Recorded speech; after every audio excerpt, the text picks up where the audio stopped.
Hey guys, it's Vincent here, aka Style Deluxe, bringing you a gameplay commentary on Express. Going 50 and 17, of course. Alright, so here we're going to start off by talking about how I started playing COD, Call of Duty. And what systems that I've gone through playing Call of Duty, and what types of Call of Duties I've played in my lifetime. I'm 16 years old. I started playing when I was 14 or 13, that I remember, playing off with World at War.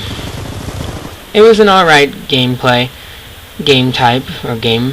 and I started off average with low kills and a lot of deaths. Only reason why is because I was a beginner, or noob. But moving on into later on, moving over to MW2.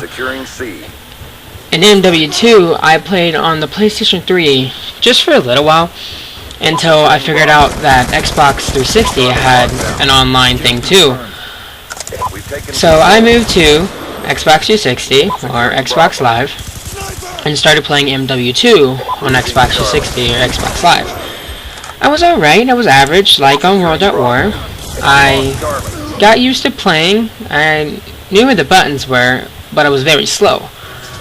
But I had average kills, of course, and getting to know the game, and was dying a lot because I was still a beginner at the time, because I was starting a new system. So when I got to know the buttons a little bit more on MW2 until I got to Black Ops 1.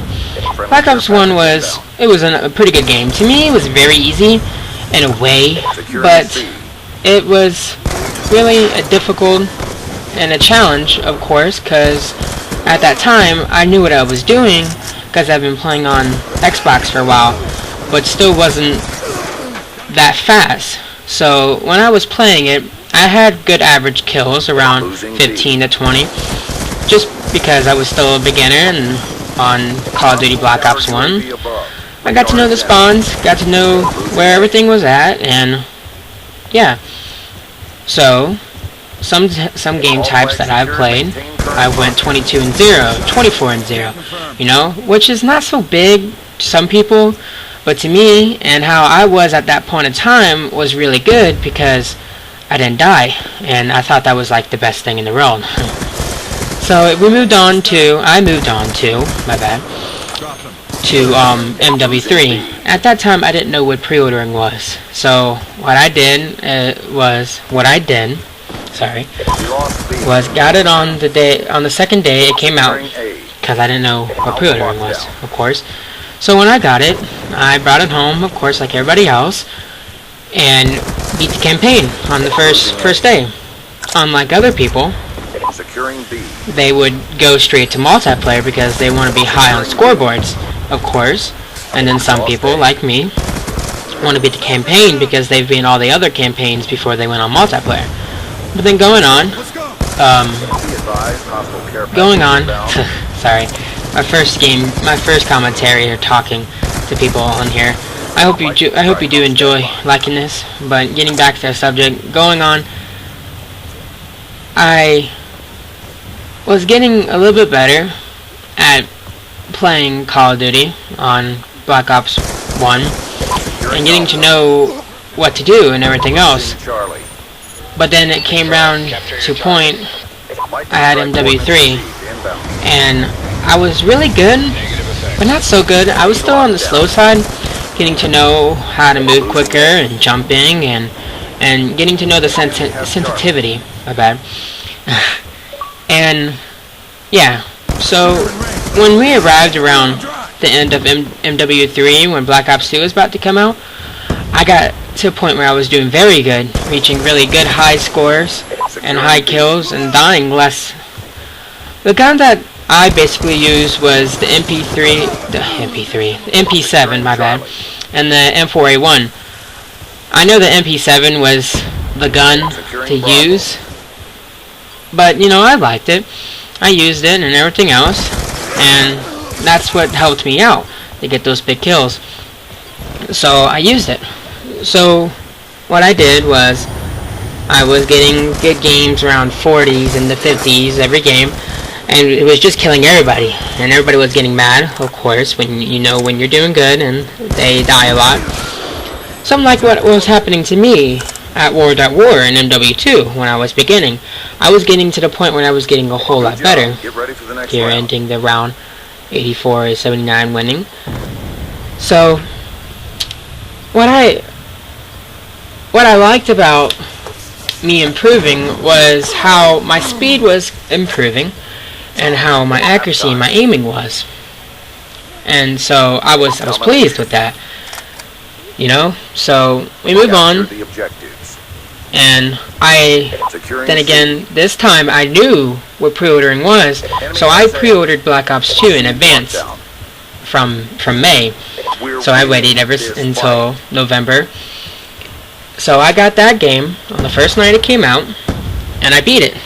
Then again, I'm homeschooled, so I have time to get on and do everything that I can do. I started off like normal from MW3. I did the campaign first. I beat the campaign on the first night, and then I went into multiplayer. Multiplayer in the beginning was very, very good. The campaign was awesome. I've always liked all Call of Duty campaigns, unlike other people that don't really go to the campaign and only go to multiplayer. See, that me and other people, we like going into the campaign first to see where the story has gone from the previous games. So what I did when I got home, I beat the game, and I moved on to multiplayer. I got pretty much a lot of achievements from it. Moving on to multiplayer, I started off slow, because everybody would start off slow in a new game because they were getting to know where the spawns are and how the guns work and everything else, and so on. So I got to a point where I made a goal to myself, making sure that my KD was up, and it was at the beginning a 1.30, moving on with a 1.30, and getting high kills and everything else. I've went games on games where I went 50 and underneath 10 deaths, which is pretty good in my point of view, and so on. Then it came into the middle of Black Ops 2, where I became Prestige Master, and was very happy. I had diamond submachine guns and everything else. Sorry about the dogs in the background. I try to tell them to be quiet, but dogs don't really know how to be quiet when you're in an apartment, right? So, then again, where was I? I was coming into the middle of Black Ops 2, where I was getting good gameplay. I didn't know so much about recording or anything really about uploading YouTube videos, but I was still pretty big in the YouTube industry or YouTube community and whoever YouTubed, so like that. I normally watch Syndicate and PewDiePie and everybody else that are pretty big names that everybody else basically watches. But then where we're at right now, I tend to like competitive, because I'm a very competitive person when it comes down to sports and stuff like that. So I started looking around, and I went on to MLG because I've seen it before, and I wasn't so interested in the beginning, but I went on again, and they said that there was an MLG event at Dallas happening on that weekend when I looked. So I'm like, hey, I'm going to take a look at this and see how it is and everything else. So I did. That weekend came along, I looked and I watched, and I knew about Optic beforehand because everybody talks about it and so on.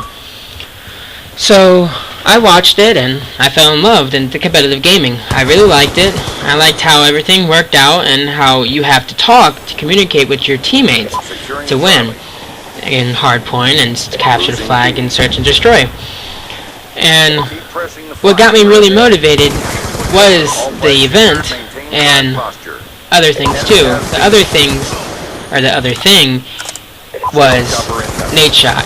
He influenced me into getting into competitive gaming by saying always reach your goals and never giving up when people tell you no, and to always keep on playing in practice. So I did, and so on. I've been playing on League Play, of course, competitive gaming, and so on. So right now, I started off in Bronze, of course, in the beginning of the season, then moved on into this season right now, starting off in Platinum. Then in Platinum, I went from Platinum 7 to staying in Platinum 7 for a while and doing better and reaching Master. So there you go, guys, bringing you the end, going 50 and 17. If you did not hear me the first time, I hope you liked it. Hope you like it, guys. If you liked it, then subscribe. Of course, it's free, and I will be putting up more games daily. And thank you. Operation complete. Nice job.